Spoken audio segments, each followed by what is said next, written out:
So this time, me and my coach, we sat down and we put a plan together regarding trying to bring a bit more of a fuller, bigger package from previous shows, i.e. the Olympia 2016. The nutrition was very different. The food sources were a lot more fatty, so we kept in steak, salmon, things like that, all through the 12-week prep. Whereas in the Olympia 2016, I cut red meat out quite early on.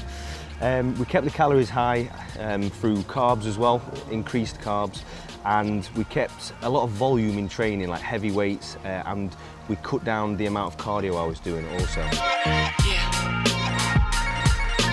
Personally, I think there was a bit more confidence on stage. Again, feedback was to try and own that stage without being arrogant, and also listening to the judges and taking on board what they said, which was to be more fuller and to be bigger on stage, which I did. I tend not to do anything too drastic for peak week. The reason being is I've tried all that in previous shows, and I never feel the way I feel a week out from a show where you've prepped for 12 weeks, you're in the best shape you can be. Why do anything drastic and introduce things you've not done for the 12 weeks prior to it? So in my peak week, I tend to keep everything very similar. So I keep my sodium in at a level which my body's used to. I will increase my carbs to basically, like a sponge, absorb all those carbs into my muscle cells and fill up so I look bigger on stage, and I'll slightly cut my water, so nothing drastic, just little changes ready for stage. Have a look at what you want to go forward in, so if it's men's physique, classic bodybuilding, open class bodybuilding, whichever it is, go to the shows, do your research, have a look what that winning package has got, so look at your height and look what you fit into best. And then compare and critique your physique to that physique, to the winning physique, and start to put a plan together. That way you can step on stage as a competitor rather than a number. And that's something I've always believed in. There's no point stepping on stage just to make the numbers up. If you're going to compete, you want to be that first place. I've always worked with a coach since I started out.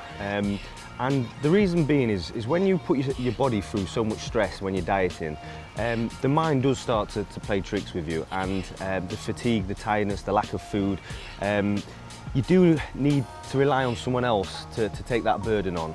Obviously you've got to trust them, and it's a work in progress, and you have to be able to work with someone over many years in order to get that winning package and to know your body. But that being said, if you're not in a position or fortunate enough to have a coach by your side, it is doable on your own. Like I said, I did start out modelling and photo shoots and that kind of stuff on my own, and I could get in really good shape. It's just when you get to a pro level or to the point where you're fighting to be the top 5 in the world, the smallest changes make a huge difference.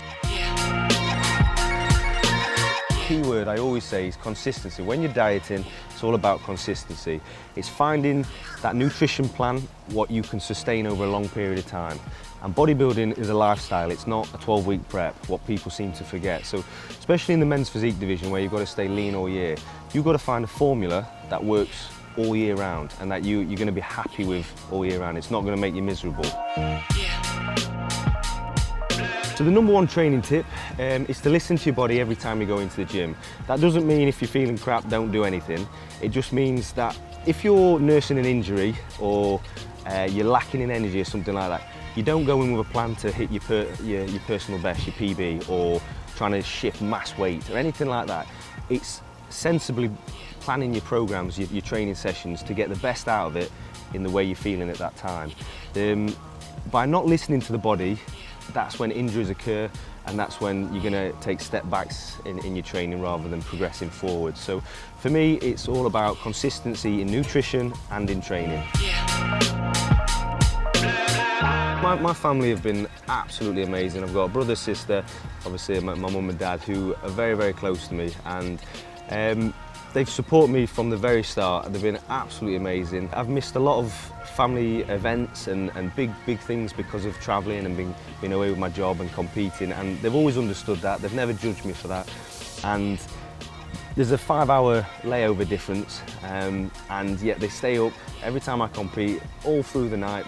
They put on big events with all family and friends, and they make a huge effort to support me.